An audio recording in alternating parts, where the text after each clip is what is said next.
Coming up, we'll meet the creative collective behind this experimental showcase. It's always amazing. It's always really interesting. Look at that, the sound sculptures made of like styrofoam and metal and other found objects. Probably everything's been recycled. And that leads us to today's Daily 4, where we're reminded that one person's junk is another person's treasure.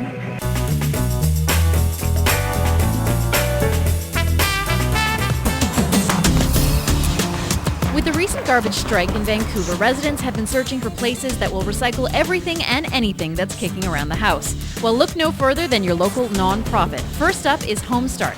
They'll take furniture you don't want to people who need it.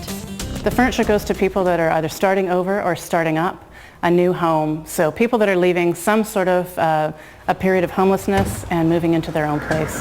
Everything from women and children leaving transition shelters, kids leaving the foster care program, refugees.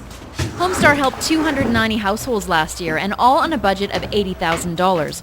Operating on an even smaller budget is BC Digital Divide. They refurbish old computers and give them to people in need. We get corporate donations from companies like Pivotal Software and Van City. We're always looking for, more computers. BC Digital Divide has given over 300 computers to people like single mothers, the disabled, neighborhood houses, and even university students. And the response is? Actually, some people are absolutely just amazed at the fact that they bring tears to their eyes, joy to their face. Our third place to donate is Urban Source on Main Street. Urban Source is an arts and recycling store. We take in all different industrial leftovers from local businesses, and we put them out for creative reuse, basically. But they accept private donations as well. We take in everything from leftover paper products from printers, wood samples from furniture makers. We have stickers from sign making business. We take in things like CD cases because there's nowhere else in the city really to take them, and a lot of people just phone us privately and want to bring those by. And finally, if you've got an old junker of a bike or even a good one that you just don't use, consider taking it to our community bikes, also on Main Street. We essentially put working bicycles back into the community as opposed to them ending up in landfills. Which is a good thing. So we have several different types of programs for the bikes. Some of them will be fixed up for sale to run our operations since we're nonprofit. And other bikes will be turned into free bikes for a free bike program that we have for homeless people or people from other countries, refugees, etc. And any bike they can't fix, they recycle it. How do the bikes end up coming to you? Are they by donation, private donation, or do you end up buying them from warehouses, or what? All the bikes that we receive are donated to us from private citizens generally, or sometimes the occasional organization will give us a load of bikes. I'm Erin Shaw in Vancouver for The Express.